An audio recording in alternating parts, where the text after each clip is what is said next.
Example 3.4.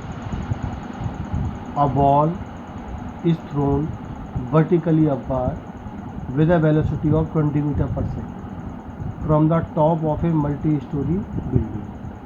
The height of the point from where the ball is thrown is 25.0 meters from the ground. First part, you have to calculate how high will the ball rise, and second part, how long will it be before the ball hits the ground. G equal 10 meter per second. 25 metre ऊंचाई से एक ball को vertically upward 20 metre पर second की speed से throw किया गया। अब वो पूछना चाह रहे हैं कितना ऊंचा और जाएगी। तो ये तब तक ऊपर जाएगी जब तक कि इसकी स्पीड 20 मीटर पर सेकंड से जीरो ना हो।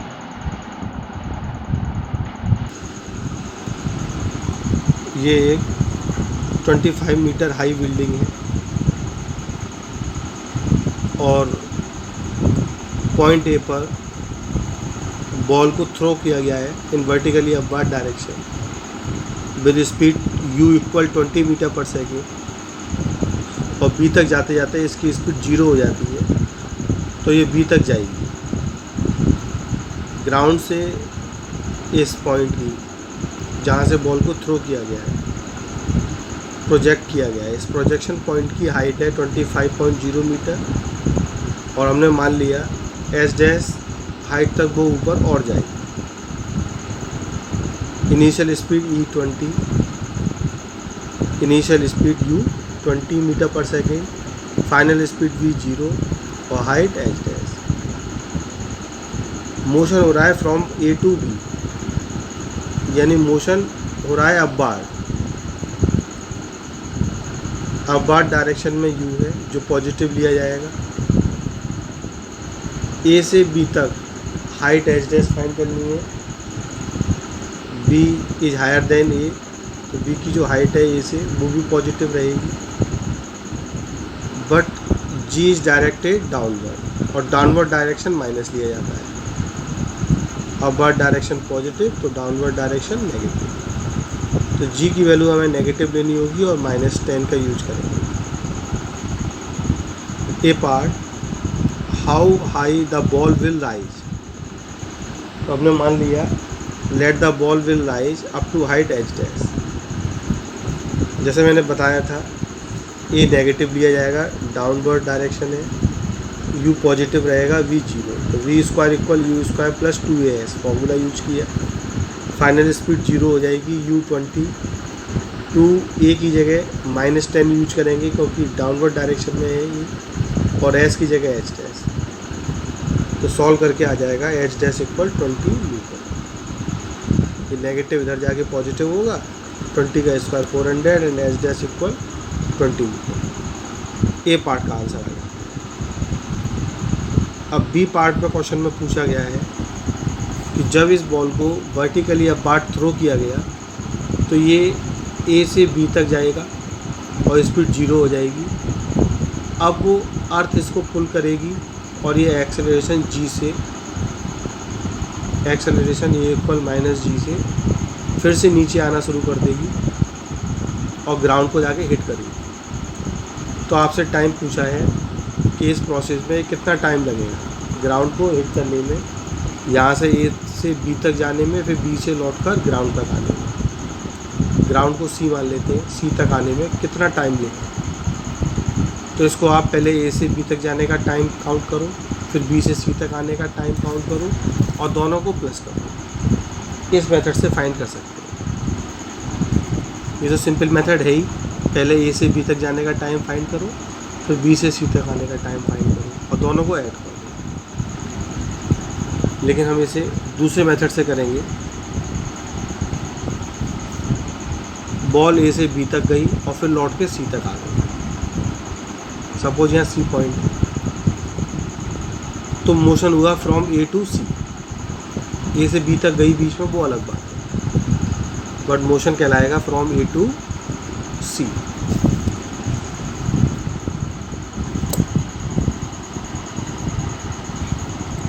बॉल पहले ए से बी तक जाती है, फिर लौट कर सी पर आ जाती है, तो मोशन होगा फ्रॉम ए टू सी, यानी कि डाउनवर्ड डायरेक्शन। बॉल पहले 25 मीटर हाइट पर थी, अब लौट कर सी पर आ गई है, ए से सी पर आ गई है डेप्थ में। बॉल ने नीचे डायरेक्शन, नीचे की ओर, नीचे के डायरेक्शन में, डाउनवर्ड डायरेक्शन में हाइट ट्रेवल की है, और डाउनवर्ड डायरेक्शन नेगेटिव होता है, तो एच माइनस हो जाएगा 25। यू अपवर्ड है, प्लस ही रहेगा। जी यानी कि ए एक्सेलरेशन डाउनवर्ड है, नेगेटिव रहेगा। और टाइम आपको फाइंड करना, you have to calculate time. फिर से समझ लेते हैं, बॉल ए से बी पर जा रहा है, फिर बी से लौट कर सी पर, बीच में वो बी पर जा रहा है, लेकिन इनिशियल पॉइंट ए है और फाइनल पॉइंट सी है, तो हम इसे मोशन समझेंगे फ्रॉम ए टू सी, यानी डाउनवर्ड।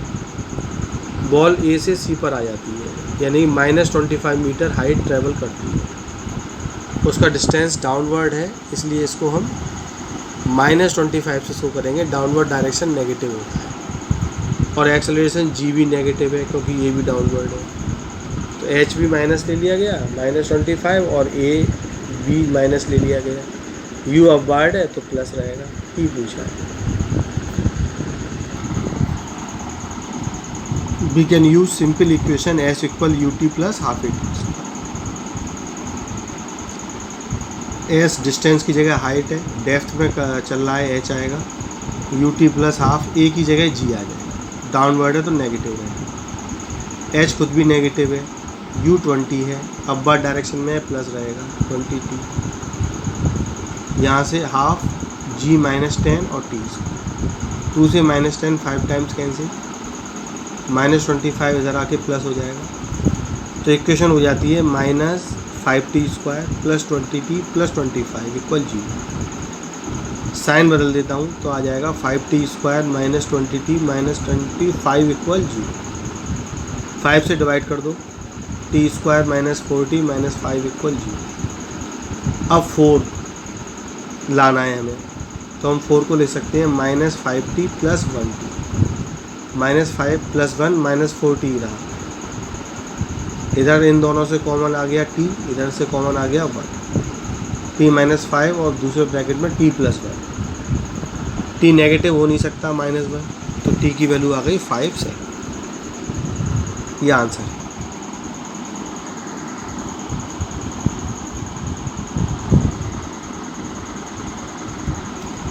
NCERT बुक में इसको कुछ अलग तरह से सॉल्व किया गया है।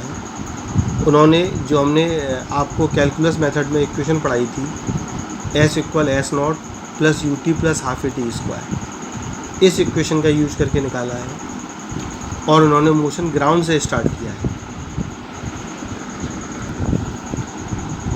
बॉल को A से थ्रो किया गया है, यानी ऑलरेडी उसका डिस्प्लेसमेंट 25 है, तो S0 हो गया 25, क्योंकि मोशन A से स्टार्ट है जब तक वो ग्राउंड से 25 मीटर हाइट पर ऑलरेडी है, तो जो इनिशियल डिस्टेंस होता है वो S0 25 मीटर है, और फाइनली ये ग्राउंड पर आ गया, तो फाइनल डिस्टेंस S हो गया 0। ध्यान रखना है, इनिशियल डिस्टेंस S0 25 और फाइनल डिस्टेंस S 0। तो हमने यहाँ इस इक्वेशन में फाइनल डिस्टेंस S0 और S0 को 25 लिखा है। U 20t है, हाफ A नेगेटिव रहेगा, ही डाउनवर्ड डायरेक्शन में है, तो 2 से -10 कैंसिल, -5t² + 20t + 25। सेम वही इक्वेशन आ गई जो यहाँ थी, यहाँ 25 + 20t - 5t², 25 + 20t - 5t²। इसको भी इसी तरह सॉल्व कर लेंगे तो t की वैल्यू आ जाएगी 5 सेकेंड। एंड अनदर मेथड, आप इस क्वेश्चन को ऐसे भी सॉल्व कर सकते हैं, जैसे हमने बताया था, मोशन हो रहा है A to C डाउनवर्ड, और स्पीड है u 20 मीटर/सेकंड अपवर्ड। सिर्फ स्पीड ही अपवर्ड है, बाकी पूरा एक्सेलरेशन भी डाउनवर्ड है, मोशन भी डाउनवर्ड हो रहा है। तो एक मेथड ये कहता है कि मोशन के डायरेक्शन को पॉजिटिव मान लो और मोशन हो रहा है ए टू सी, तो ए से सी का डायरेक्शन पॉजिटिव रहेगा। अब इसके अपोजिट जो भी है उसे नेगेटिव ले लो। तो डायग्राम से ए टू सी डायरेक्शन पॉजिटिव रहेगा और इसके अपोजिट जो कुछ भी है यानी कि 20 ये नेगेटिव ले लो।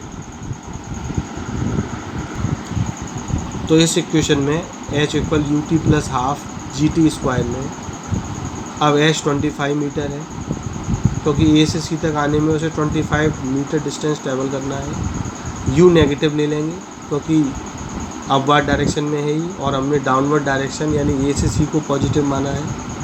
हाफ जी टी स्क्वायर जी 10 है, तो फिर से वही इक्वेशन आ जाती है 5t square minus 20t minus 25 equal 0। इसको सॉल्व करने से फिर से वैल्यू आ जाएगी टाइम की 5 सेकंड।